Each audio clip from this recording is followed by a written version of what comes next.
Se essa foto vale mais do que o nosso casamento, então eu mesmo acabo com os dois. Agora. Laura Monteiro vive há 2 anos em um casamento onde o luxo pesa mais do que o amor.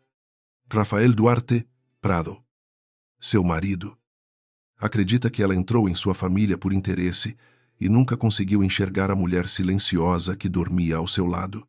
Uma noite, durante uma discussão, ele quebra a moldura de uma foto antiga que Laura protegia como se fosse a própria vida. O que cai de trás daquela imagem pode destruir a mentira que sustentou a família Prado por anos. Se essa foto vale mais do que o nosso casamento, então eu mesmo acabo com os dois agora, disse Rafael, com a voz baixa demais para ser apenas raiva e fria demais para ser dor comum. Laura ficou parada no meio do quarto, ainda com o vestido bege simples que usara no jantar da família Prado, as mãos trêmulas segurando a alça da bolsa, como se aquilo pudesse manter lá de pé. O apartamento no alto da Avenida Paulista brilhava atrás deles. Todo vidro, mármore claro e silêncio caro. Mas naquela noite parecia menor do que uma cela. Sobre a cômoda, a moldura de madeira escura guardava a única fotografia que Laura nunca deixara ser tocada a ela. Mais jovem, ao lado da mãe, diante de uma antiga casa em Santos, Rafael apontou para a imagem com desprezo contido e continuou. 2 anos. Laura. 2 anos dividindo minha casa com uma mulher que esconde mais do que fala. Ela engoliu seco e respondeu. Não toque nessa foto.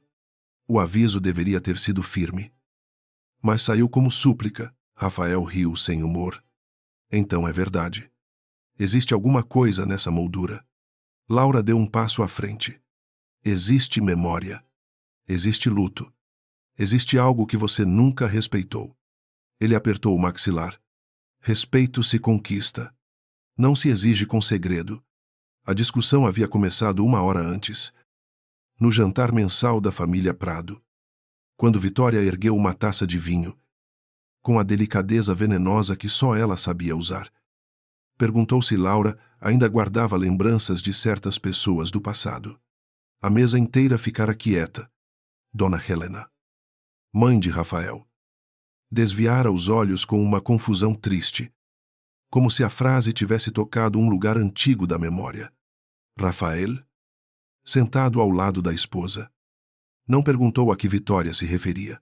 Apenas olhou para Laura com aquela expressão dura que ela conhecia bem. A expressão de um homem que já havia decidido antes de ouvir. No carro, ele dissera: Você me fez passar vergonha de novo. Laura respondeu: Eu não fiz nada. Ele retrucou: Esse é o problema. Você nunca faz nada. Nunca explica nada. Nunca nega nada.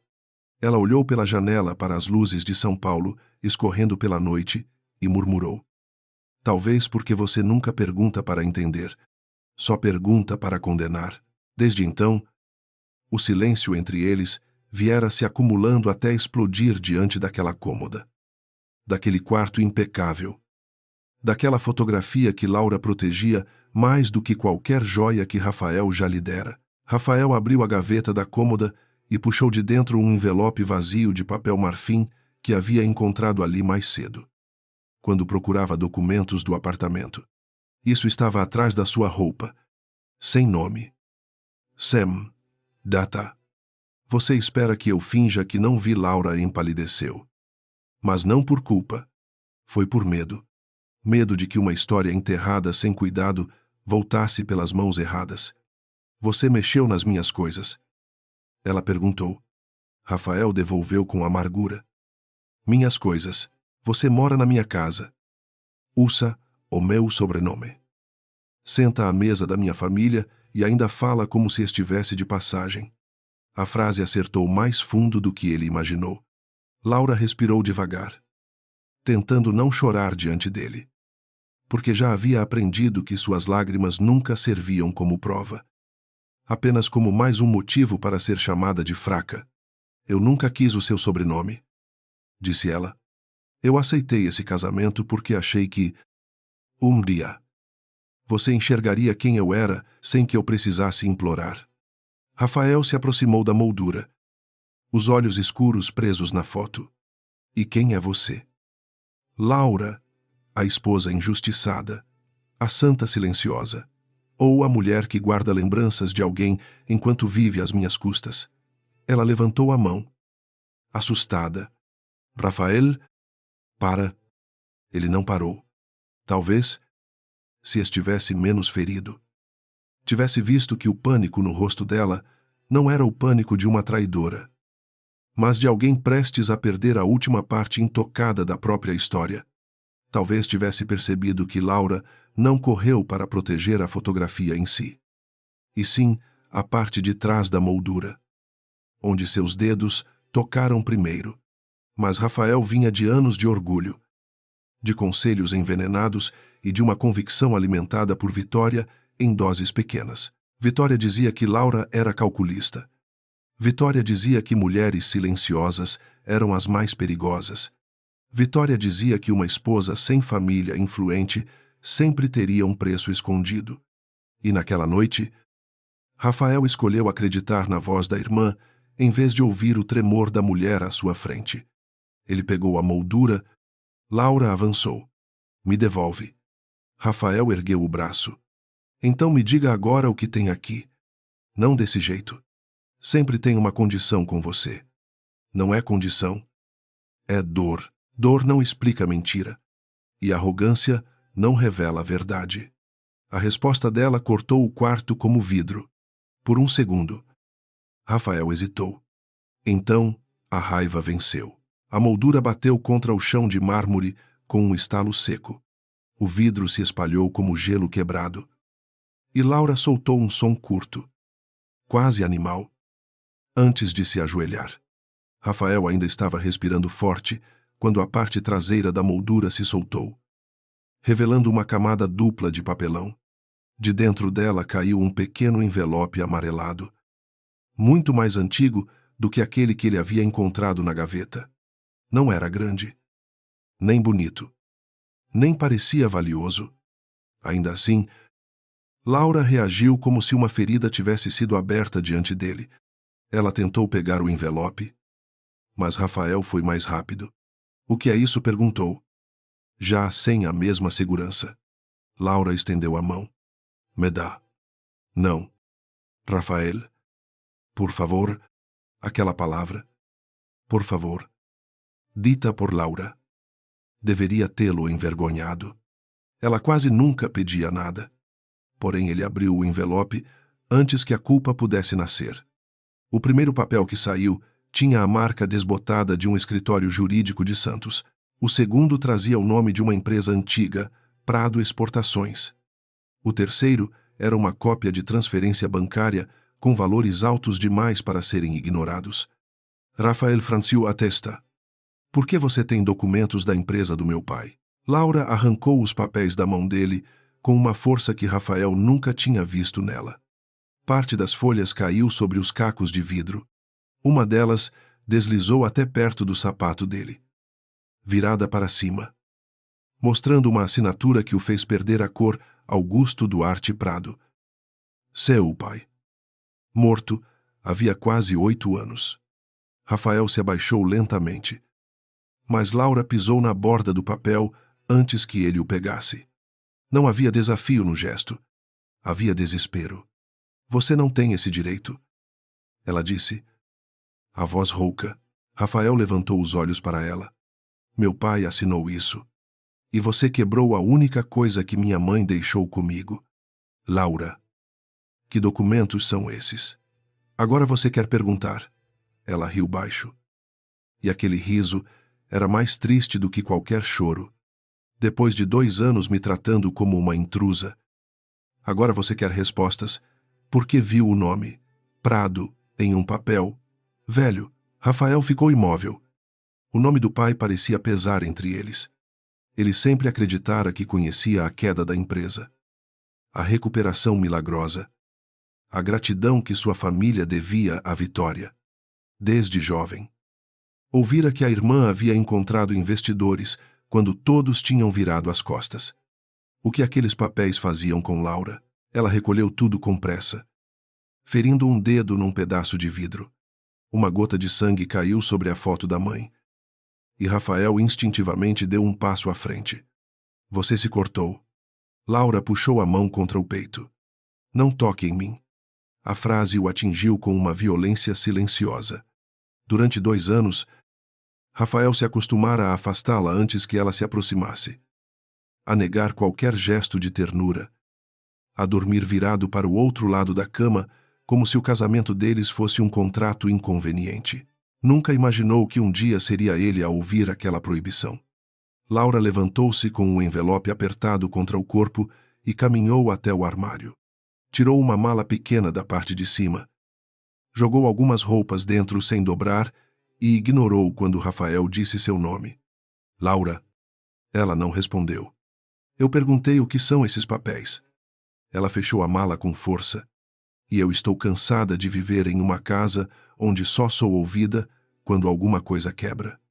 Rafael tentou endurecer de novo. Você não vai sair levando documentos que envolvem minha família.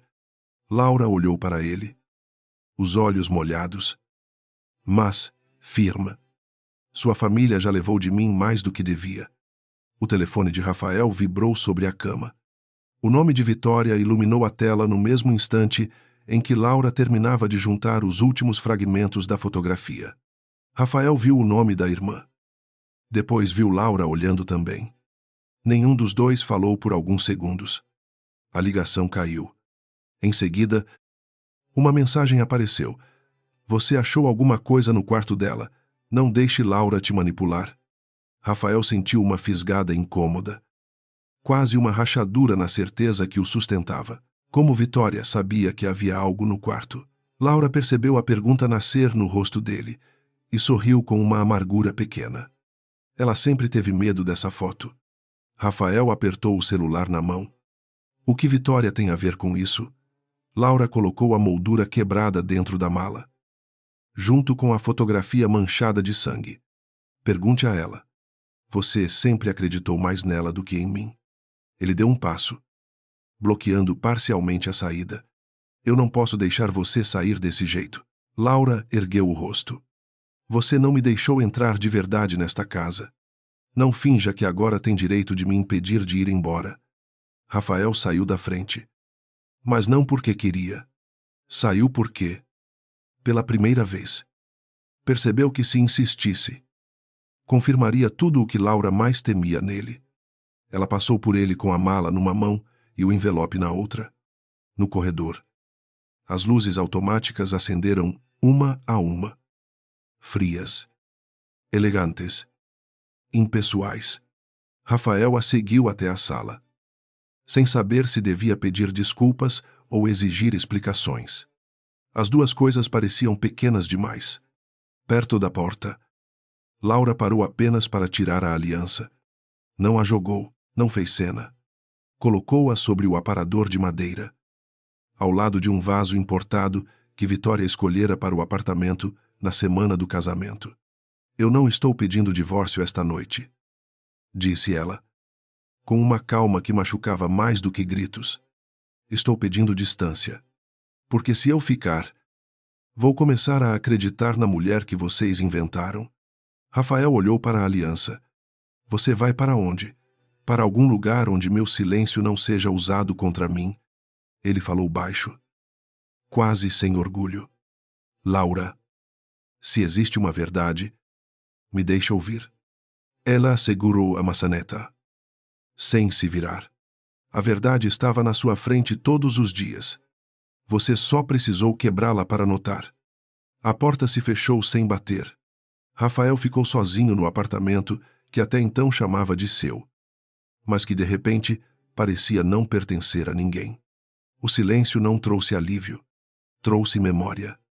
Ele se lembrou da primeira vez que viu Laura, no escritório da família, usando um vestido azul simples, segurando uma pasta contra o peito, enquanto Vitória cochichava que aquela moça era ambiciosa demais para alguém sem sobrenome forte. Lembrou-se de Dona Helena encarando Laura por tempo demais, como se tentasse reconhecer um rosto perdido, Lembrou-se do modo como Laura sempre desviava quando alguém mencionava Santos. O antigo acidente. A recuperação da empresa. Lembrou-se de uma cicatriz fina na mão dela. Exatamente no lugar onde naquela noite o vidro havia aberto o dedo outra vez. Então viu, perto do rodapé, uma folha que escapara da mala. Rafael a pegou com cuidado. Era apenas metade de um documento, rasgado pelo tempo. Mas bastou para fazer seu peito apertar. Havia a assinatura de seu pai, o carimbo do antigo advogado Samuel Azevedo e uma frase incompleta. Confirmo que a quantia recebida em nome da família Prado foi entregue pela senhorita Laura Monteiro. Rafael leu a linha 3 vezes. Na quarta, o celular vibrou de novo. Vitória. Desta vez, ele atendeu em silêncio. Do outro lado, antes mesmo de ouvi-lo respirar, a irmã sussurrou: Rafael, me diga que você não abriu aquela moldura. Rafael não respondeu de imediato.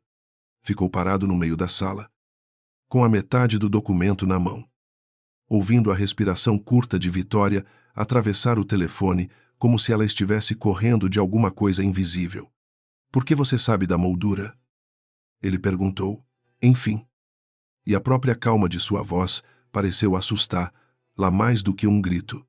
Do outro lado, houve um silêncio rápido demais para ser natural. Depois Vitória soltou uma risada baixa. Porque Laura sempre fez teatro com aquela foto velha, mamãe já comentou. Lembra? Eu só pensei que talvez ela estivesse usando isso para te manipular. Rafael olhou para o corredor vazio, para os cacos ainda espalhados no quarto, para a aliança abandonada no aparador. Você perguntou se eu abri, não se eu quebrei, não se ela chorou. Você perguntou se eu abri. Vitória endureceu a voz. Rafael. Não começa. Essa mulher sabe exatamente onde tocar para parecer vítima. Ele baixou os olhos para a frase incompleta no papel. O nome de Laura parecia queimar. Amanhã cedo você vem ao apartamento e traga tudo o que sabe sobre Santos. Sobre papai e sobre a recuperação da Prado, exportações. Vitória respondeu, rápido demais. Não existe nada para trazer. Rafael desligou sem se despedir. Naquela noite, ele não dormiu. O quarto continuava iluminado apenas pelo abajur do lado de Laura, aquele que ela sempre deixava aceso quando ele voltava tarde, mesmo fingindo que não esperava por ele. Rafael se sentou na beira da cama e viu, pela primeira vez, pequenos vestígios dela que antes ignorava um marcador de livro dentro de um romance gasto. Um creme barato para as mãos ao lado de joias caríssimas que ela quase nunca usava. Uma fita de cabelo, esquecida perto da janela. Nada ali parecia pertencer à mulher interesseira que ele repetira para si mesmo durante 2 anos. Ainda assim, sua mente resistia. Era mais fácil imaginar uma fraude complicada do que aceitar que ele havia sido cruel com alguém inocente. Perto das 3 da manhã, abriu o notebook e pesquisou arquivos antigos da empresa. O nome de Samuel Azevedo apareceu em contratos de 8 anos antes, sempre ligado a negociações emergenciais, transferência de ativos e um acordo confidencial envolvendo Augusto Prado. Rafael conhecia aquela época pela versão oficial. A empresa quase caíra. Vitória encontrara uma saída. Seu pai morrera pouco depois, deixando dívidas e gratidão. Mas a versão oficial nunca mencionara Laura. Ao amanhecer, Rafael foi à casa da mãe no Jardim Europa, antes mesmo de passar pelo escritório. Dona Helena o recebeu no terraço, enrolada num xale claro, olhando as plantas como se esperasse que elas lhe dissessem algo que a memória recusava. Depois do acidente em Santos, anos atrás, ela nunca recuperara completamente certos fragmentos daquela noite. Havia dias lúcidos e dias enevoados. Rafael se ajoelhou diante dela, segurando a metade do documento. Mãe, a senhora lembra de Laura antes do nosso casamento? Helena franziu a testa, acariciando a borda do papel sem ler direito. Laura tem olhos de quem já pediu desculpas por coisas que não fez. Murmurou. Rafael sentiu um nó na garganta. Não foi isso que perguntei. Ela fechou os olhos por um instante. Santos tinha cheiro de chuva e gasolina. Eu estava presa. Havia vidro no meu braço. Alguém gritava para eu não dormir. Uma menina segurava minha mão. Pequena. Magra. Corajosa demais. Ela dizia: Dona, fica comigo. Por favor? Rafael segurou a respiração. Era Vitória. Helena abriu os olhos. Confusa. Vitória chegou depois. Ou antes. Não sei. Sua irmã chorava muito. Mas a mão que me segurava tinha sangue. E uma cicatriz nasceu ali. Eu acho.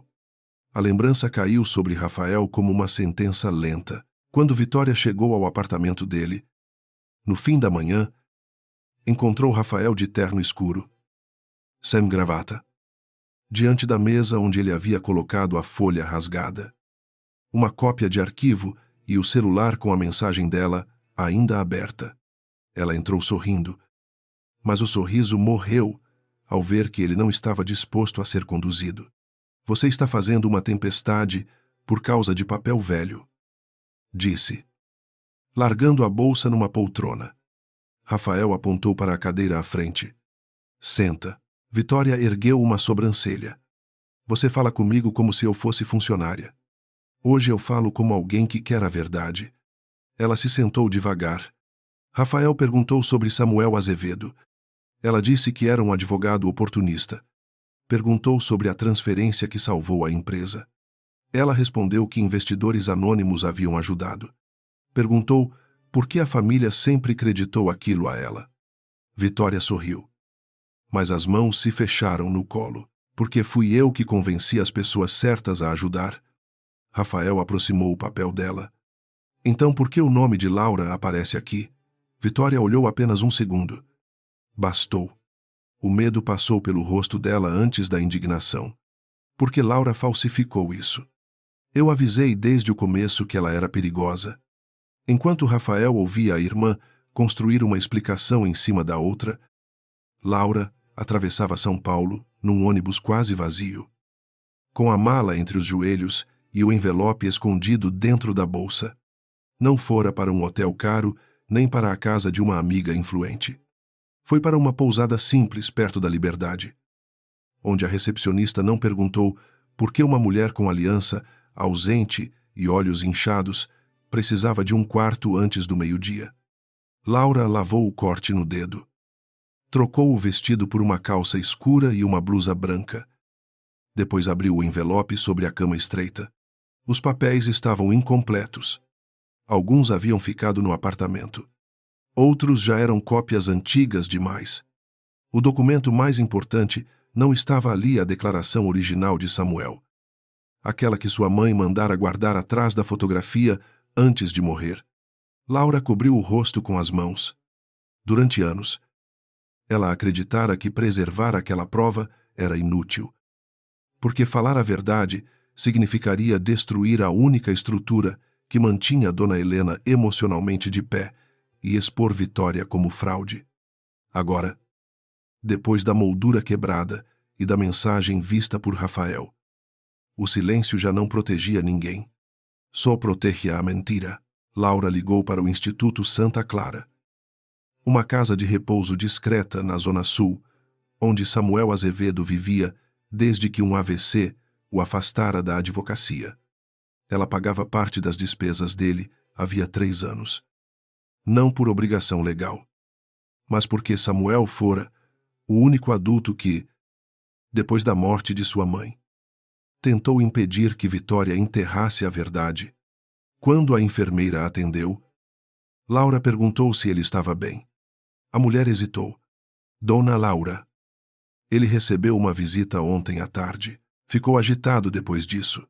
Laura sentiu o sangue gelar. Que visita? A resposta veio cuidadosa. Uma mulher elegante. Disse ser da família Prado. Laura fechou os olhos. Vitória.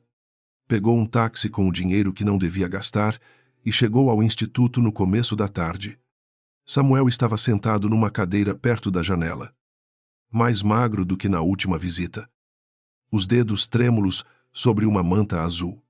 Ao ver, lá. Tentou sorrir. Menina do retrato. Sussurrou. Laura se ajoelhou diante dele. Doutor Samuel. Preciso saber onde está. A cópia completa. Ele olhou para a porta. Amedrontado. Ela veio buscar o passado antes de você. Rafael não contou a Vitória que mandara sua equipe localizar Samuel. Depois que a irmã deixou o apartamento batendo a porta e chamando Laura de chantagista, ele ficou com uma certeza incômoda. Uma pessoa inocente não reagia com tanto pânico a um papel falso. Pediu ao motorista que o levasse ao Instituto Santa Clara sem avisar ninguém. Chegou a tempo de ver Laura na recepção. Discutindo em voz baixa com uma coordenadora, ela não o viu de imediato. Rafael parou atrás de uma coluna e escutou quando Laura disse: Eu não quero dinheiro. Não quero escândalo. Só quero impedir que ela apague o que minha mãe sacrificou. A coordenadora respondeu que os pertences antigos de Samuel haviam sido retirados por uma representante autorizada. Laura levou a mão à testa. E Rafael percebeu o curativo no dedo. Pequeno. Mal feito. O impulso de se aproximar veio forte. Mas ele ficou imóvel. Pela primeira vez. Entendeu que sua presença podia feri-la mais do que ajudar. Quando Samuel foi levado até uma sala reservada, Laura entrou com ele. Rafael aguardou alguns minutos, sem saber se estava cometendo outra invasão. Pediu para vê-lo também. A enfermeira recusou. Ele só recebe pessoas autorizadas pela dona Laura. Essa frase o atingiu de forma estranha. Laura. A mulher que ele acusara de depender da família, Prado, era quem autorizava visitas. Pagava contas e protegia um homem ligado aos segredos da empresa. Rafael ficou na recepção, olhando os boletos arquivados na pasta que a coordenadora deixou por descuido sobre o balcão. Não abriu. Apenas viu de relance o nome de Laura Monteiro em recibos mensais. Valores modestos. Pagos com atraso em alguns meses. A imagem não combinava com a narrativa de chantagem. Quando Laura saiu da sala, encontrou Rafael perto da porta. O rosto dela se fechou na mesma hora. Você me seguiu, ele respondeu baixo. Eu vim procurar Samuel. Claro. Agora que o papel tem o nome do seu pai. A minha vida virou assunto da família Prado de novo. Rafael aceitou a frase sem se defender. Vitória esteve aqui ontem. Laura apertou a bolsa contra o corpo. O Isai. Ela levou documentos. Levou o que conseguiu. E por que você nunca me contou? Laura olhou para ele com cansaço. Porque você não queria uma esposa. Queria uma acusada que ficasse quieta enquanto você decidia a sentença.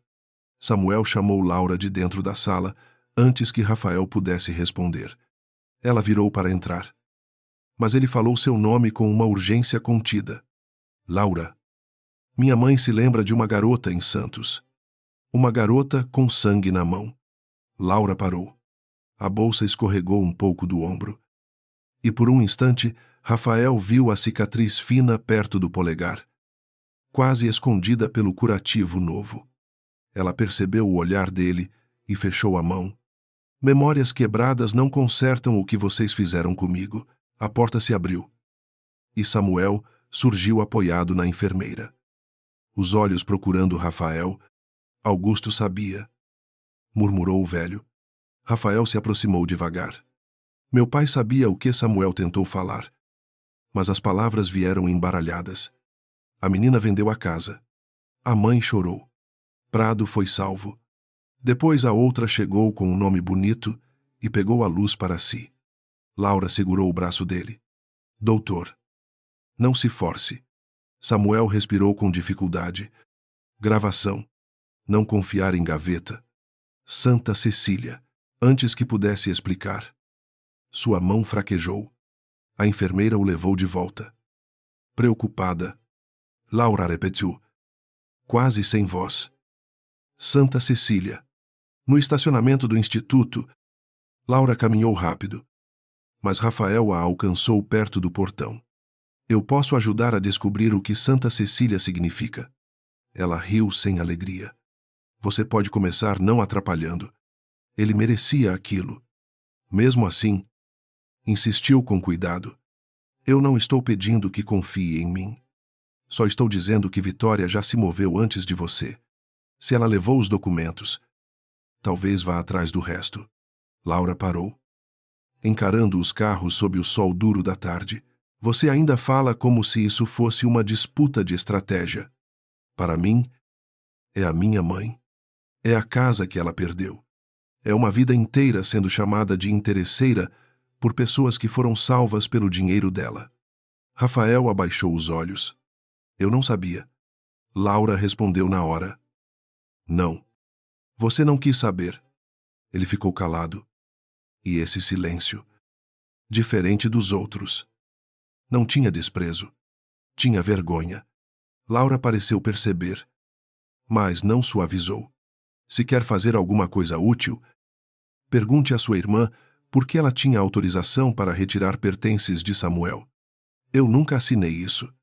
Rafael levantou o rosto. Autorização falsa. Laura abriu a bolsa. Tirou uma cópia do registro do instituto e entregou a ele, com o sobrenome Prado.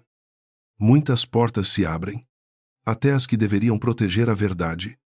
À noite, Rafael voltou à casa da mãe, levando a cópia do registro. Dona Helena estava na sala. E Vitória, para a surpresa dele, já estava lá, sentada ao lado dela, servindo chá como uma filha exemplar. O ambiente tinha a beleza ensaiada de uma família que escondia rachaduras sob porcelana fina. Vitória sorriu ao vê-lo. Você sumiu do escritório. Fiquei preocupada. Rafael colocou o papel sobre a mesa. Você foi ao Instituto Santa Clara ontem. O sorriso dela não caiu. Apenas endureceu. Fui visitar um velho advogado que anda confundindo histórias e alimentando fantasias de Laura.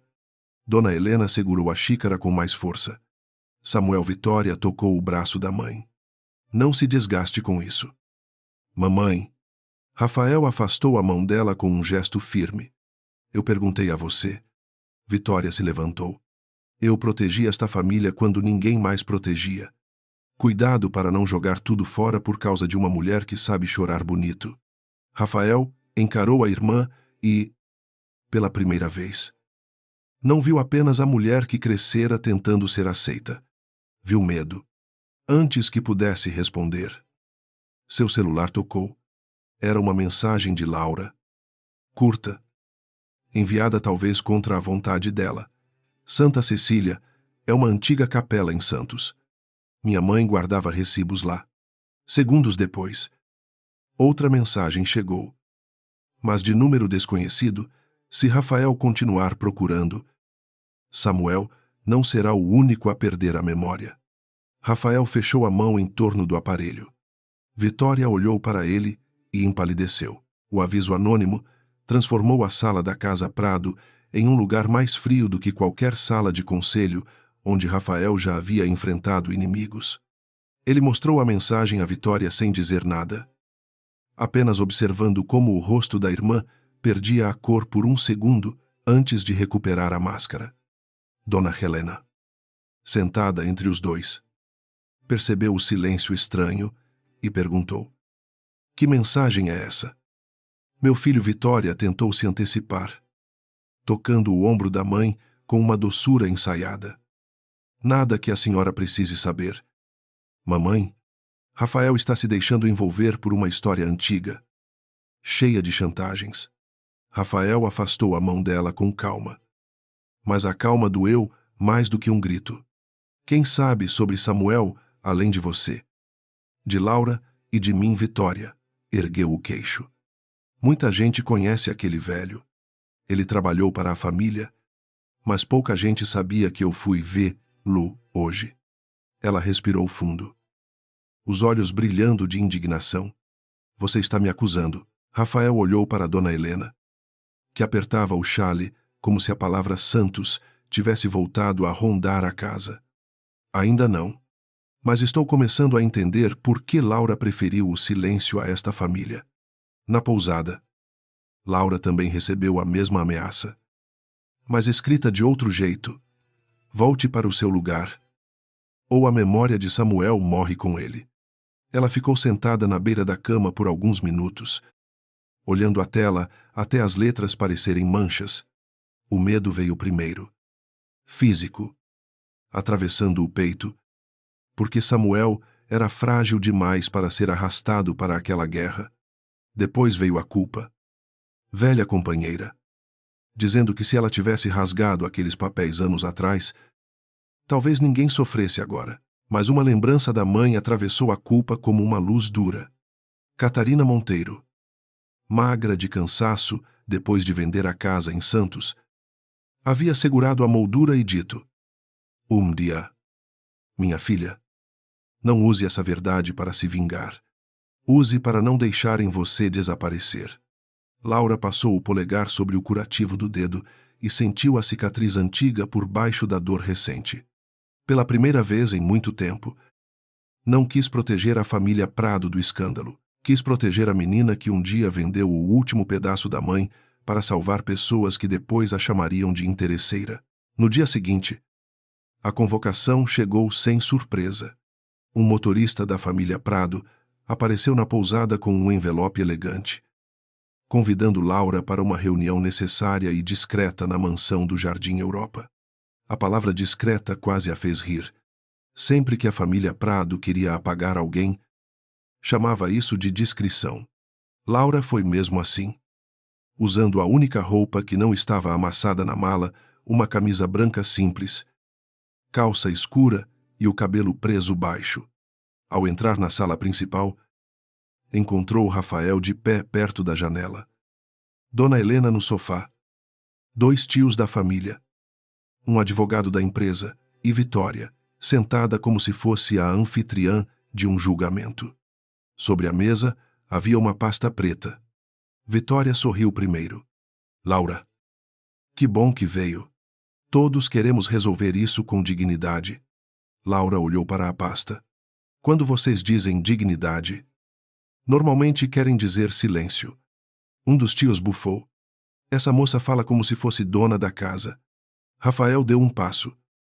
Mas Laura ergueu a mão sem olhar para ele. Não fale por mim. O gesto o deteve. E pela primeira vez ele obedeceu. O advogado abriu a pasta e empurrou um documento para Laura. Não era um acordo de divórcio. Ainda não. Era pior. Um termo de confidencialidade, com uma compensação financeira alta o bastante para parecer generosa e ofensiva ao mesmo tempo. Vitória inclinou-se um pouco para a frente. Você assina.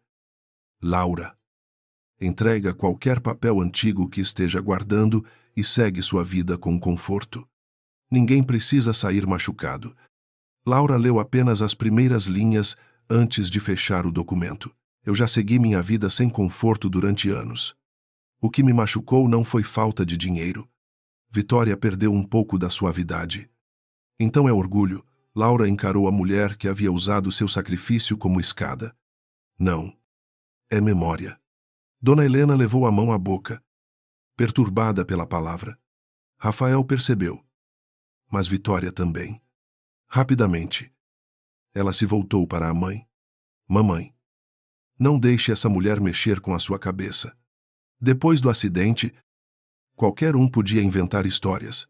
Laura respirou fundo. Eu não inventei o vidro no braço dela. Não inventei o cheiro de gasolina. Não inventei a mão que ela apertou até a ambulância chegar. A sala ficou imóvel. Dona Helena começou a tremer antes mesmo de falar. Você estava lá. Laura olhou para ela. E toda a raiva perdeu a lâmina por um instante. Diante daquela mulher frágil, Laura ainda via a senhora assustada dentro do carro amassado, repetindo o nome dos filhos enquanto o combustível escorria pelo asfalto molhado. Eu estava. Respondeu. Minha mãe trabalhava perto da estrada naquela noite. Nós ouvimos o barulho. Vitória levantou-se bruscamente. Mentira. Eu cheguei primeiro. Fui eu que chamei ajuda. Laura virou-se para ela. Você chegou depois, com o vestido limpo, chorando alto o bastante para todos olharem para você. O rosto de Vitória queimou. Cuidado com o que diz. Eu tive cuidado durante 8 anos. A voz de Laura não subiu, mas a sala inteira a ouviu. Tive cuidado quando sua família agradeceu a você. Tive cuidado quando Rafael me tratou como uma oportunista. Tive cuidado quando sua mãe olhava para mim como se quase lembrasse, e eu escolhia não forçar a dor dela. Mas eu não vou vender a verdade de novo. Rafael fechou os olhos por um segundo. A frase de Laura entrou nele como confissão e condenação. Rafael tentou se aproximar, guiado por uma urgência que misturava arrependimento e desejo de consertar tudo depressa. Laura, eu vou resolver isso. Vou chamar uma auditoria interna. Vou tirar Vitória de qualquer acesso aos arquivos. Vou falar com Samuel. E... Ela se virou para ele com tanta força que ele parou no meio da frase. Você ainda não entendeu. Ele ficou em silêncio. Laura respirou, os olhos molhados. Mas a postura firme. Você não pode transformar minha dor em mais um problema que Rafael Prado resolve. Não é um contrato. Não é uma crise de imagem. Não é uma planilha da empresa. É a minha vida. É a minha mãe morrendo, achando que o sacrifício dela virou vergonha. É você dormindo ao meu lado por 2 anos e preferindo acreditar que eu era barata. A palavra barata fez Rafael empalidecer. Ele nunca a dissera exatamente assim, mas havia feito Laura sentir aquilo todos os dias. Eu sinto muito. Murmurou. Laura respondeu baixo. Eu também. Sinto muito por ter esperado que você descobrisse meu valor sozinho. Ninguém na sala ousou interromper. Até Vitória percebeu que, naquele momento, não enfrentava uma vítima acuada, mas uma mulher que começava a se devolver ao próprio nome. A reunião desmoronou quando Laura recusou assinar e exigiu acesso às autorizações usadas para retirar os pertences de Samuel do Instituto Santa Clara. O advogado da família tentou dizer que isso deveria ser tratado por meios formais. Mas Rafael o interrompeu com uma ordem curta. Entregue as cópias. Vitória explodiu. Você enlouqueceu. Vai expor documentos da família para ela. Rafael finalmente a encarou, sem a antiga proteção de irmão. Se são documentos da família, por que você parece a única assustada? O silêncio que veio depois mostrou mais do que qualquer resposta. Vitória pegou a bolsa. Mas Laura falou antes que ela saísse. Você queria ser vista. Não queria. Queria que todos soubessem que foi você quem salvou os Prado. A filha corajosa. A irmã indispensável. A mulher que merecia um lugar nesta casa. Vitória parou de costas. Laura continuou. Sem crueldade. E por isso mesmo feriu mais. Eu teria entendido sua dor, mas você escolheu me apagar para caber onde nunca se sentiu aceita. Vitória virou o rosto, os olhos brilhando de ódio e vergonha. Você não sabe nada sobre ser rejeitada. Laura respondeu. Sei o suficiente para não roubar a vida de outra pessoa. No fim da tarde, Laura voltou ao Instituto Santa Clara, acompanhada apenas por um táxi, recusando o carro que Rafael ofereceu. Ele respeitou a recusa, mas foi em outro veículo, mantendo distância. Não queria invadir. Queria impedir que a ameaça se cumprisse. Quando Laura chegou, encontrou a recepção mais agitada do que de costume. Samuel havia passado mal depois de receber uma ligação. A enfermeira disse que ele repetira o nome de Laura várias vezes e pedira um telefone. Ela entrou no quarto dele com o coração apertado. Samuel estava pálido, mas consciente, segurando um pequeno terço de madeira. Santa Cecília, sussurrou, assim que a viu. Não é só capela. É arquivo. Laura aproximou a cadeira da cama. Que arquivo? O velho fez esforço para organizar as palavras. Sua mãe. Não confiava em banco. Deixou recibos com Padre Antônio. Depois a capela fechou. Caixas foram para o centro cultural. Laura sentiu a esperança nascer com medo. E a gravação? Samuel apertou a mão dela. Augusto confessou. Ele sabia que era você. Vitória pediu tempo. Disse que contaria depois. Laura fechou os olhos. Então Rafael apareceu na porta, ouvindo apenas a última frase.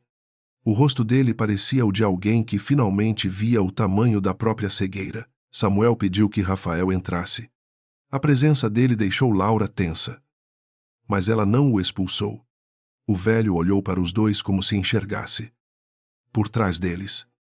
A noite de 8 anos antes. Seu pai não era santo. Rapaz. Mas morreu com vergonha. Quis reparar. Não deu tempo. Rafael sentiu a garganta fechar. Por que ninguém me contou? Samuel soltou uma respiração amarga. Porque conveniência também é uma forma de mentira. Laura abaixou os olhos. Essa frase atingia todos eles. Samuel então pediu o celular. Queria ligar para um antigo funcionário do Centro Cultural que poderia confirmar a localização das caixas da Capela Santa Cecília. Laura discou o número que ele ditou com dificuldade. A chamada completou. Do outro lado, uma voz masculina atendeu. E Samuel disse, fraco, é Azevedo. A caixa da Monteiro ainda existe. Houve uma pausa.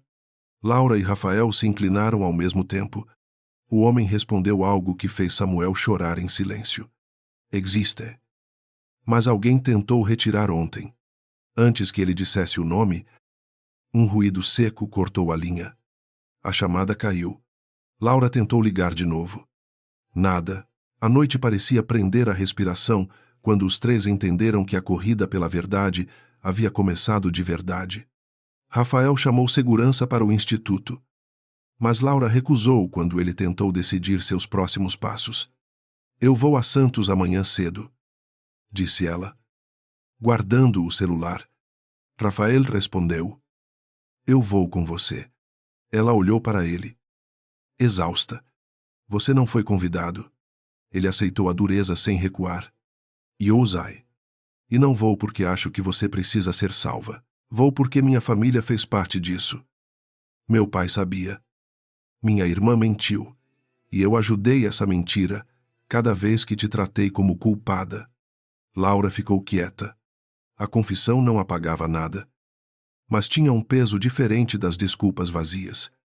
Antes que ela respondesse, o celular de Samuel vibrou sobre a cama com uma mensagem de número desconhecido.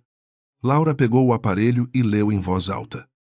Com a voz falhando apenas no final, a caixa de Santa Cecília vai desaparecer antes do amanhecer. Samuel fechou os olhos. Devastado. Rafael já estava ligando para o motorista quando Laura segurou seu braço. O toque foi breve. Mas parou os dois. Não amanhã. Ela disse, agora. E. Pela primeira vez desde que a moldura se quebrou. Rafael não deu ordens. Apenas assentiu e caminhou ao lado dela. A viagem para Santos começou sem a solenidade de uma fuga e sem o conforto de uma reconciliação. Laura entrou no carro primeiro, com a bolsa apertada contra o corpo. E Rafael sentou ao lado sem tentar tocar nela. O motorista parecia perceber que qualquer palavra errada poderia quebrar algo ainda mais frágil do que a moldura destruída. Antes de deixar em São Paulo, Laura pediu para passar na pousada.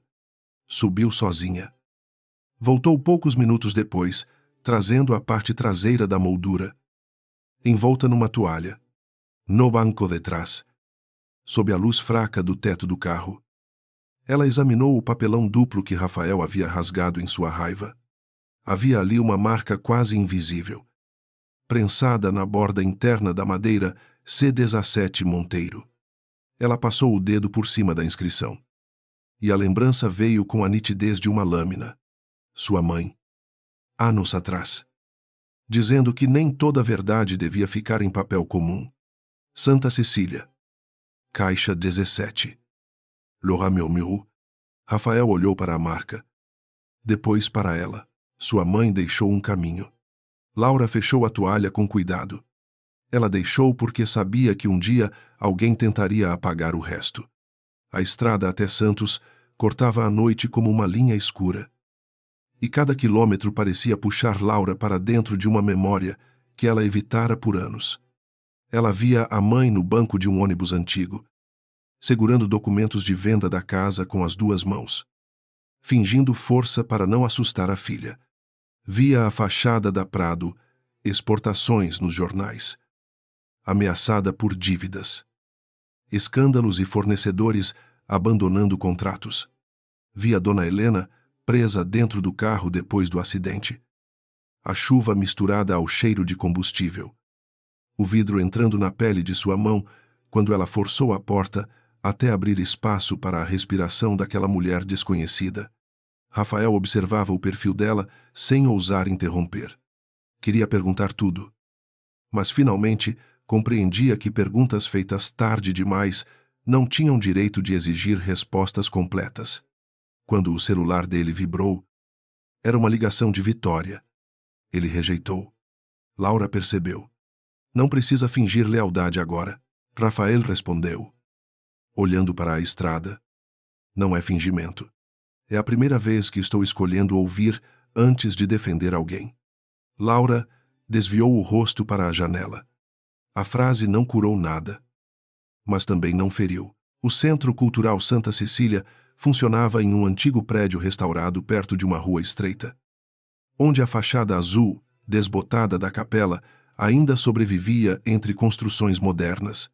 Quando chegaram, passava da meia-noite. Mas havia luz em uma sala lateral. Laura desceu antes que Rafael abrisse a porta e caminhou com passos rápidos até a entrada. Um segurança barrou os dois. Dizendo que o arquivo estava fechado, Laura tirou da bolsa o registro antigo que Samuel havia indicado e a cópia do número SC17 Monteiro. Uma caixa com esse código está sob ameaça de retirada indevida. Meu nome é Laura Monteiro. E esses documentos pertencem à minha família. O segurança hesitou. Acostumado talvez a pessoas ricas exigindo privilégios, não a uma mulher pálida pedindo proteção para uma caixa de papel. Rafael ficou atrás dela, sem mostrar cartão, sem usar sobrenome, sem transformar a cena em demonstração de poder. Apenas disse: se alguém da família Prado solicitou retirada hoje, precisamos que isso seja registrado. Não estamos aqui para levar nada escondido. O segurança chamou a responsável pelo arquivo. Laura notou a diferença. Pela primeira vez, Rafael não tomava a frente. Ele sustentava a porta aberta para que ela falasse, a arquivista. Uma mulher de cabelos grisalhos chamada Marisa. Apareceu com uma pasta de controle nas mãos e uma expressão desconfiada. Ao ouvir o nome Monteiro, porém, sua postura mudou. Catarina Monteiro? Perguntou. Laura sentiu o peito apertar. Minha mãe? Marisa suspirou como se uma memória antiga tivesse voltado ao corredor. Eu era estagiária quando ela deixou a caixa. Disse que um dia a filha viria buscar. Mas só quando a verdade fosse mais necessária do que o medo. Laura fechou os olhos por um instante. Rafael baixou a cabeça. Atingido pela grandeza silenciosa de uma mulher que ele nunca conhecera e que sua família havia reduzido à nota de rodapé. Marisa consultou o livro de registros e franziu a testa. Houve um pedido de retirada ontem, assinado por uma representante da família Prado, com autorização anexada. Rafael pediu para ver a assinatura. Vitória Duarte Prado aparecia com letras firmes demais. Acompanhada de uma autorização em nome de Laura, Laura olhou apenas uma vez. Eu nunca assinei isso. Marisa ficou séria. Então a caixa não sai daqui, sem ata, câmera e testemunha. Eles seguiram por um corredor estreito até uma sala de arquivo onde o cheiro de papel antigo parecia guardar respirações de muitas vidas. A caixa 17 estava em uma prateleira baixa, lacrada com fita, já ressecada, mas intacta. Laura estendeu a mão e parou antes de tocar. Como se abrisse não uma caixa, mas a sepultura de uma versão sua que passara anos pedindo licença para existir. Rafael percebeu o tremor dela e não disse, eu abro. Disse apenas, você quer que eu fique? Laura olhou para ele. Havia dor, cansaço e uma pequena surpresa. Fique. Mas não fale por mim. Ele assentiu. Marisa ligou uma câmera de registro. Declarou a data, o horário, os nomes presentes e o estado do lacre. Laura rompeu a fita. Dentro havia recibos, cópias de transferência, uma carta de Catarina, uma fotografia da antiga casa em Santos e um pequeno gravador digital guardado num saquinho plástico. Sobretudo, uma folha com a letra da mãe, dizia Laura. Minha filha, a verdade não precisa gritar, mas precisa sobreviver. Laura levou a mão à boca. E por um momento, todo o esforço de se manter firme quase desabou. Rafael viu a carta. Viu os recibos. Viu o valor que Catarina havia recebido pela venda da casa. Em seguida, a transferência quase integral para uma conta vinculada à Prado Exportações. Não havia mistério financeiro complexo. Apenas uma sequência cruelmente simples. Uma família perdeu seu lar para salvar outra família da ruína. Marisa colocou luvas e separou os documentos. Há também uma mídia. Laura pegou o gravador. Mas os dedos não obedeceram. Rafael, com cuidado, perguntou. Posso chamar Samuel por vídeo. Ele pode confirmar o conteúdo antes de tocarmos. Laura pensou em recusar, por orgulho ou defesa. Mas aquilo fazia sentido. Ela ligou para o instituto. A enfermeira atendeu. Colocou Samuel diante da tela. Cansado, porém lúcido. Ao ver a caixa, o velho chorou. Catarina guardou mesmo. Disse. Laura apertou o gravador. Doutor. O que há aqui? Samuel respirou com dificuldade. A voz de Augusto. E a promessa que Vitória roubou?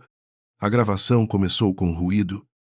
Depois, a voz de Augusto Prado surgiu fraca, marcada por culpa e pressa. Ele dizia que a família Monteiro havia entregado o dinheiro quando nenhum banco aceitava renegociar. Que Catarina exigira apenas anonimato temporário para evitar retaliações de credores e exposição da filha. Que Laura salvara Helena no acidente antes mesmo de saber quem ela era. Depois vinha outra voz, mais jovem, feminina, chorando. Vitória. Ela pedia ao pai que esperasse para revelar. Dizia que a família finalmente a olhava com respeito. Que se a verdade saísse naquele momento, ela voltaria a ser a filha tolerada. A intrusa dentro do próprio sobrenome. Augusto respondia que gratidão construída em mentira virava dívida moral. Vitória soluçava, prometendo contar depois da recuperação de Helena. A gravação terminava com Samuel dizendo que faria uma declaração formal se Augusto não conseguisse. Quando o som acabou, ninguém se moveu. Laura não sentiu triunfo, sentiu um vazio imenso. Rafael estava pálido, as mãos fechadas ao lado do corpo. Meu pai sabia. Ele disse, Samuel, platela. Respondeu, sabia. E morreu antes de ter coragem suficiente. A porta do arquivo se abriu com violência antes que alguém pudesse falar mais. Vitória entrou acompanhada de um homem que Laura reconheceu como um antigo assessor da empresa Prado. O rosto dela estava diferente, sem o verniz de ironia elegante. Tomado por um medo cru. Essa gravação é privada da minha família, disse. Tentando avançar, Marisa bloqueou a mesa. Este material pertence ao acervo Monteiro. Sob guarda do centro. Está sendo registrado. Vitória apontou para Laura. Você sempre quis destruir o que eu construí. Laura se levantou devagar. O que você construiu em cima do nome da minha mãe não era seu. Rafael colocou-se um passo à frente. Mas Laura tocou seu braço, impedindo que ele assumisse a cena. Ela encarou Vitória sozinha. Eu não vim aqui para te humilhar. Vim buscar o que você tirou de mim. Vitória riu com os olhos molhados. Você não entende. Eu era filha de Augusto também. Mas naquela casa, todos me tratavam como visita. Quando disseram que eu tinha salvado a empresa, pela primeira vez me chamaram de necessária. Laura respondeu, com uma tristeza firme. Então você sabe exatamente como dói ser invisível. E mesmo assim escolheu me apagar. Vitória tentou uma última cartada, dizendo que Laura havia manipulado Samuel. Que Catarina, talvez, tivesse feito aquilo por interesse. Que Rafael estava sendo enganado por culpa, mas as câmeras estavam ligadas. A assinatura falsa estava registrada. A caixa tinha lacre documentado, e a gravação falava com uma clareza que anos de mentira não conseguiam cobrir. Rafael finalmente falou. Não como salvador de Laura, mas como alguém assumindo a parte suja do próprio sobrenome. Vitória. Acabou, não por causa de escândalo, não porque Laura venceu uma disputa. Acabou porque você nos fez agradecer a pessoa errada e eu transformei essa mentira em desprezo dentro do meu casamento. Vitória olhou para ele como se a perda do irmão fosse mais terrível que a perda da posição. Você vai escolher ela, Rafael respondeu baixo. Eu deveria ter escolhido a verdade antes de escolher qualquer lado. Laura sentiu a frase atravessar, lá. Mas não se deixou amolecer. A verdade precisava ser completa antes de qualquer perdão. Ela pediu a Marisa cópias autenticadas do registro de retirada, da caixa e da gravação. Desta vez, ninguém ousou interromper. Ainda naquela madrugada, Rafael levou uma cópia da gravação para Dona Helena. Laura hesitou em acompanhá-lo, mas Samuel pediu pela chamada de vídeo que ela fosse. A memória dela também foi usada, disse o velho. Na sala da mansão, Prado. Dona Helena ouviu tudo sentada, com as mãos sobre o colo, enquanto Vitória permanecia em pé perto da porta, vencida demais para representar inocência. Quando a voz de Augusto mencionou a garota que segurara sua mão no acidente, Helena soltou um gemido baixo. As lembranças voltaram em fragmentos violentos à chuva. O rosto de Laura mais jovem. O sangue na mão. A voz dizendo que ela não podia dormir porque os filhos esperavam por ela. Helena levantou-se com dificuldade e caminhou até Laura. Rafael tentou ajudá-la, mas ela recusou. Parou diante da nora. Tocou a cicatriz perto do polegar e começou a chorar. Era você, disse. Eu sonhei com essa mão por anos. Laura não soube responder. Durante tanto tempo imaginara aquele reconhecimento. Mas quando ele veio, não trouxe alegria imediata. Trouxe luto pelo que havia sido perdido. Helena se ajoelhou antes que alguém impedisse. Perdoe uma mãe que foi salva e deixou sua salvadora ser ferida dentro da minha casa. Laura se abaixou depressa. Não para aceitar a cena como vitória, mas para impedir que aquela mulher quebrada se humilhasse mais. Levante. Dona Helena. Eu não quero ninguém ajoelhado. Helena segurou suas mãos. Então me deixe dizer de pé. Obrigada. E me perdoe por não ter lembrado antes. Laura respirou fundo. A senhora estava doente. Quem estava lúcido escolheu mentir. O olhar dela foi para Vitória, que chorava em silêncio. Encostada à parede, como se todo o lugar que roubara dentro da família tivesse desaparecido. Rafael estava imóvel, devastado por cada lembrança reorganizada. Ele se aproximou de Laura apenas depois que a mãe se sentou. Eu não vou pedir que volte para casa hoje, disse. Nem vou pedir que me perdoe porque a verdade apareceu. O que eu fiz com você não nasceu só da mentira da Vitória. Nasceu da minha covardia de acreditar no que era mais confortável.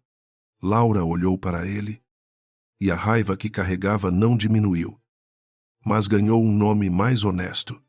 Então comece corrigindo o que pode ser corrigido. O resto não depende de você. Quando o amanhecer tocou as janelas da mansão, Laura estava novamente com a caixa de Santa Cecília diante de si. a fotografia da antiga casa em Santos, os recibos, a carta da mãe e a gravação já não eram armas escondidas, mas partes devolvidas de uma história interrompida. Rafael assinou, na presença de Marisa por chamada de vídeo e do advogado da família, um compromisso de preservação dos documentos e abertura de apuração interna sobre as autorizações falsas. Vitória seria afastada imediatamente de qualquer cargo ligado aos arquivos da empresa até que tudo fosse esclarecido. Ela ouviu sem reagir, como se cada palavra apenas confirmasse uma queda que começara no instante em que a moldura se partiu. Laura guardou a carta da mãe na bolsa e deixou os demais documentos em uma pasta lacrada. Auxerre. Rafael acompanhou-a até o portão, mantendo distância. Para onde você vai? Perguntou. Laura olhou para a rua clara. Depois, para a cicatriz na própria mão. Para algum lugar onde eu possa dormir sem esconder quem fui. Ele assentiu. Ferido, mas sem tentar prendê-la. Laura entrou no táxi levando o nome da mãe de volta consigo. E Rafael ficou para trás, entendendo que revelar a verdade tinha sido apenas o começo da dívida. Laura passou os primeiros dias depois da madrugada em Santos, em um pequeno apartamento alugado perto da Vila Mariana. Longe do mármore da Casa Prado, e longe da pousada onde havia chorado como alguém sem endereço. O lugar era simples, com uma janela estreita voltada para árvores antigas e uma cozinha pequena, onde o café tinha gosto de recomeço cansado. Ela colocou a carta da mãe sobre a mesa, não atrás de uma moldura, não escondida entre papéis, mas à vista, como se Catarina Monteiro finalmente pudesse respirar dentro daquela casa provisória. Rafael ligava uma vez por dia, sempre no mesmo horário. E Laura nem sempre atendia. Quando atendia, ele não perguntava quando ela voltaria. Não dizia que sentia falta. Não tentava fazer da saudade uma corrente. Ele apenas informava o que havia feito a auditoria aberta. Os documentos preservados. O afastamento formal de Vitória. A revisão dos registros históricos da Prado Exportações. No começo, Laura ouvia em silêncio e desligava com um obrigada seco. Depois, começou a perceber que ele não estava tentando comprar perdão.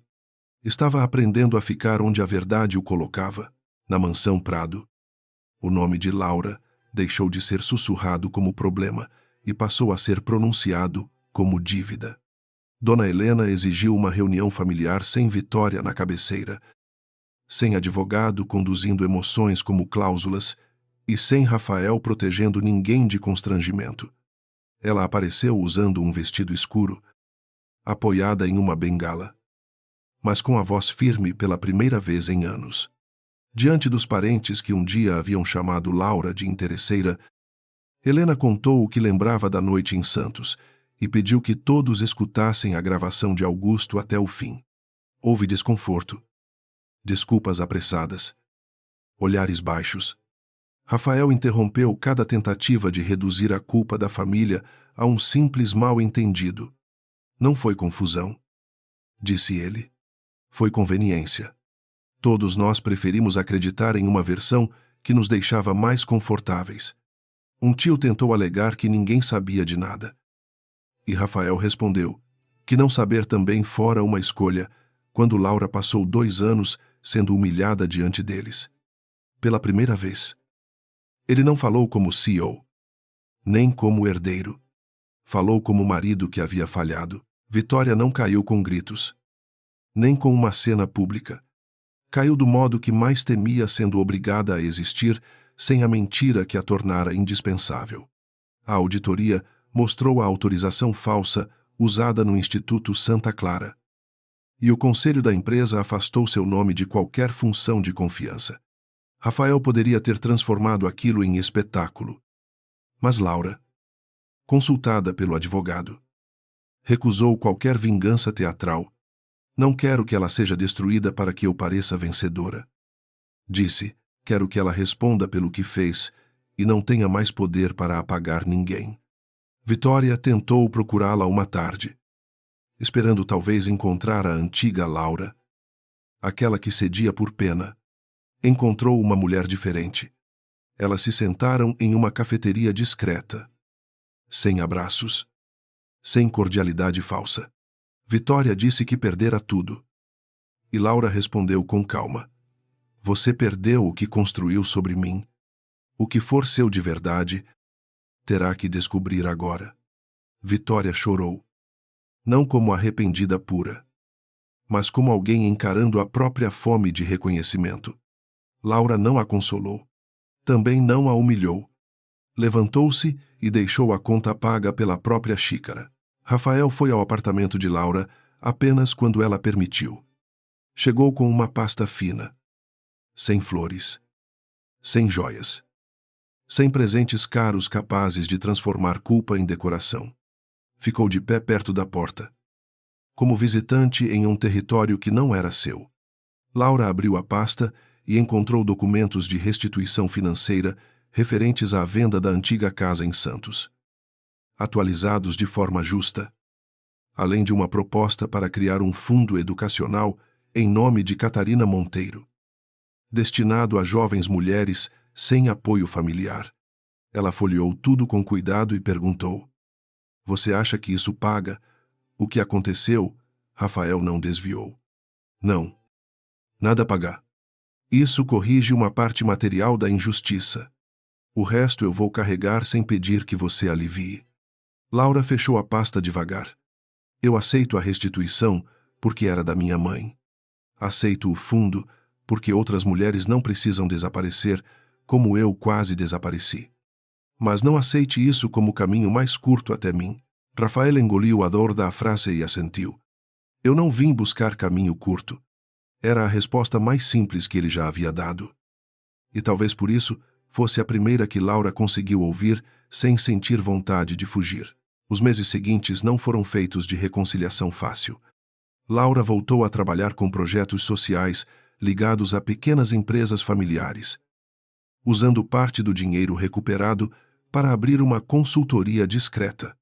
Não queria viver como símbolo da tragédia dos Prado, nem como esposa redimida pelo arrependimento do marido. Queria ser Laura Monteiro antes de qualquer sobrenome.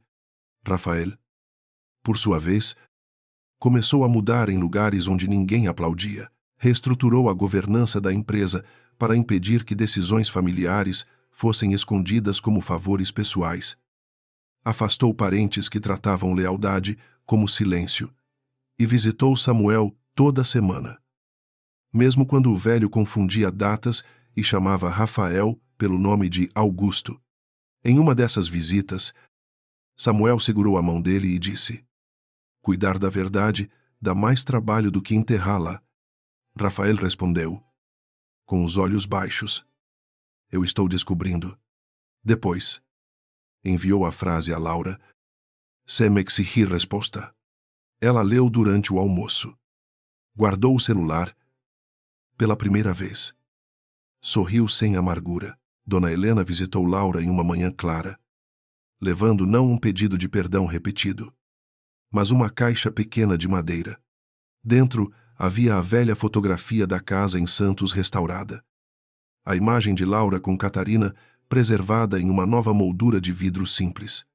Helena explicou que não mandara fazer aquilo para substituir o que Rafael quebrara, porque certas coisas quebradas não se substituíam.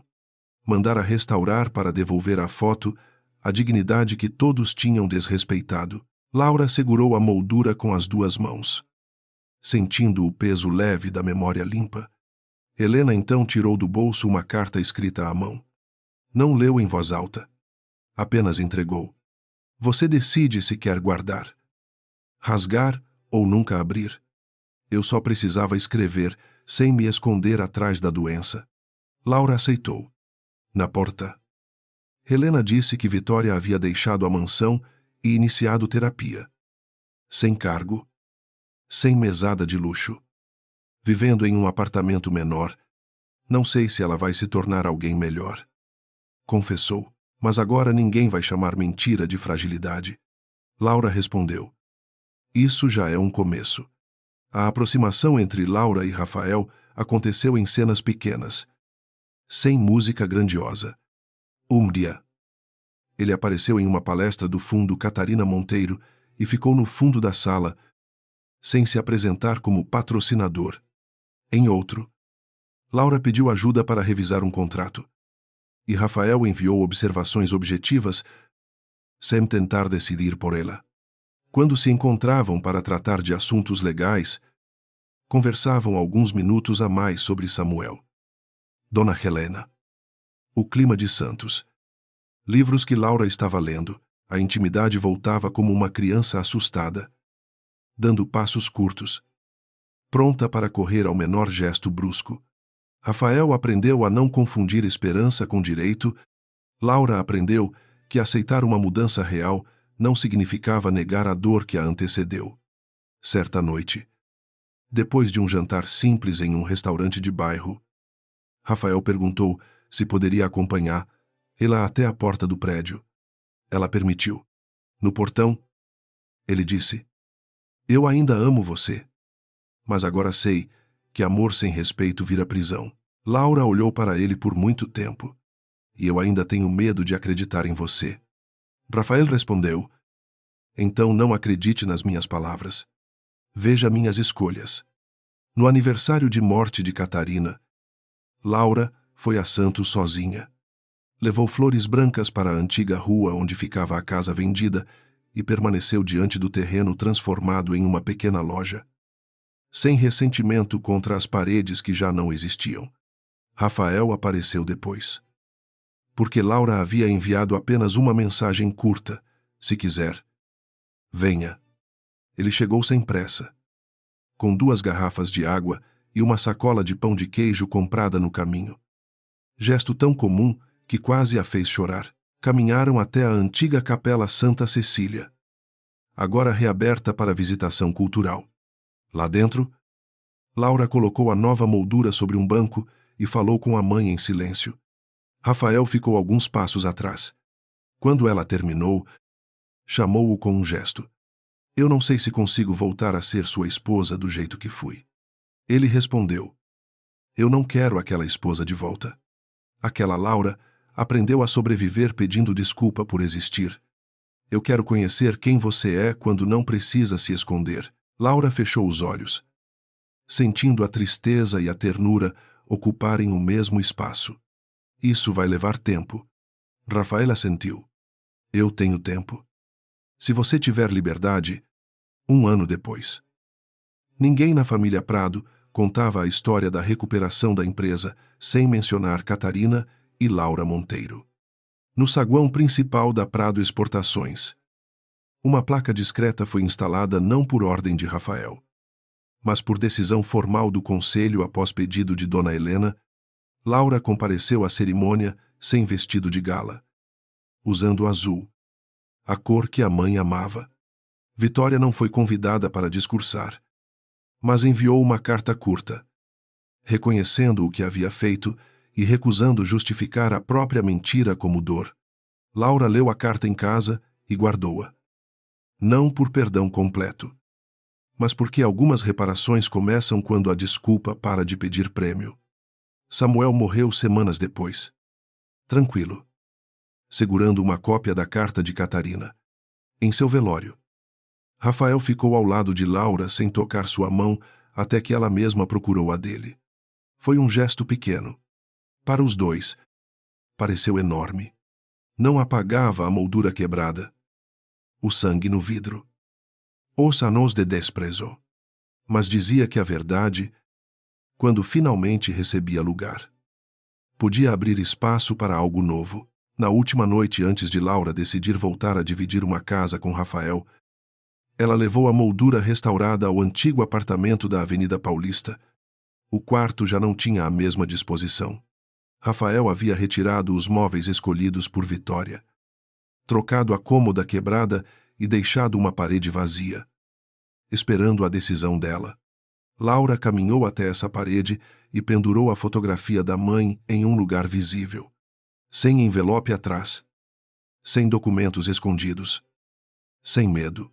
Rafael observou em silêncio. Laura se virou e disse: Esta foto não vai mais guardar segredo nenhum. Ele respondeu com a voz baixa. Então que ela guarde apenas memória. Laura tocou a aliança que voltara a usar naquela manhã. Não como retorno ao passado, mas como promessa reconstruída. Eu não voltei porque esqueci. Disse. Voltei porque você aprendeu a lembrar comigo. Rafael aproximou-se devagar, dando a ela tempo de recuar. Laura não recuou.